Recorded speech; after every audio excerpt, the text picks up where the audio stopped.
I want to hit on one more thing before we wrap up here. We're running short on time. But since we're talking about things that we watch, should we be watching depictions of Jesus Christ in film and TV?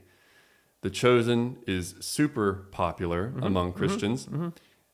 The Passion of the Christ, as far as I know, unless it's been replaced, was the highest grossing rated R movie of all time. For some people, it's the only rated R movie they've ever seen. Some people who don't, I mean, if you wanted to make the case for a quote unquote positive use of graphic violence, people might point to that movie, right? Because it's very graphic. What do you think about that? Well, I think this goes back to the second commandment, is where most people go back to when they're talking. Yeah, we have that here if you want me to read it. Just read that real quick. You shall not make for yourself a carved image or any likeness of anything that is in heaven above, or that is in the earth beneath, or that is in the water under the earth. Yeah, so that's the verse that's oftentimes quoted when people talk about images of Jesus, and most time they're talking about pictures, but certainly that would extend to movies and those kind of things. I think it's an inappropriate use of that verse, because the next verse talks about bowing down to those things and worshiping them. And in that verse, it doesn't say don't make any images of God. It's basically saying don't make any images of anything. That's true. I mean, if you take it in that sense, then that is what it means. Yes, I mean it's talking about anything above in the heavens, or anything above the earth, or on the earth, or below the earth.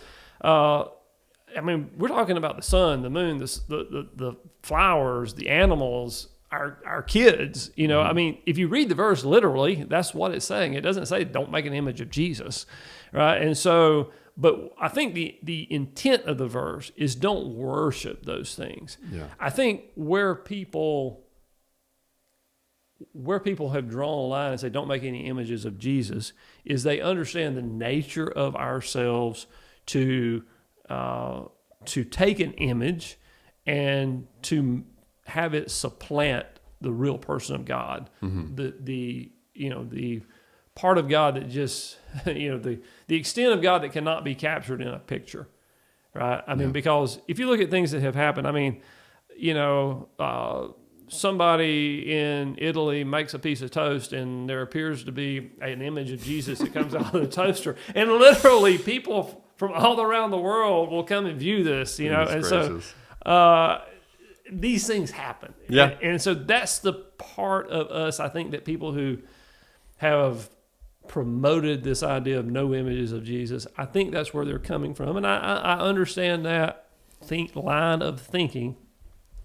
I just don't think it's necessarily appropriate. If you look at the temple, there were a lot of images in the temple. Yeah. They weren't of Jesus, obviously, but they were a lot of the things that were listed in that verse right there. That's right. And so what was the utility of those? Right. Why were those in there? Certainly people could have started worshiping the cherubims that were above the mercy seat or whatever. But, we just have to, I think, apply a measure of practicality to that and look at the whole of Scripture, not just pull this one verse and say, don't make an image of Jesus. Yeah. Yeah, well, I'll just say briefly, to the degree that images of Jesus are wrong, I don't think they're wrong because of Exodus 24. Right. I agree with you that extending that to that is a misapplication of that verse. You've rightly pointed out that images of things in heaven above and on earth beneath and in the water under the earth not just appeared, but were commanded by God to be created. You bring up the Ark of the Covenant. That's a great example. The cherubim above the mercy seat. And that one's particularly interesting because it's not just an image. It's an image meant to be used in worship, Yeah, exactly. So, but as you say, is correct that we are forbidden to make idols. Yes. Perhaps this is the reason that the Ark of the Covenant is yet lost, because what would we do with it if we had it? People put too much faith in the Ark of the Covenant when they had it. There's no doubt we would do the same now. But I'm going to be honest, depictions of Jesus still make me uncomfortable in spite of that. I suppose what it is just the impossibility of representing him correctly. The impossibility of any human to give a representation of Christ that does not fail to capture his essence to such a degree that it's insulting. I just think that's more or less an impossibility. I will also say all the images that we see in the temple and the tabernacle, none of them are images of God himself. Now, you could make the case that God made an image of himself in Jesus Christ. So you could point to that. But I won't say anything stronger than this. It makes me uncomfortable. I don't disagree with you. We have no images, in our home of Jesus. And so I think there's definitely some cautionary things to think about before you do that. I think it would be better to just have beautiful images that draw your mind toward God and his creative work.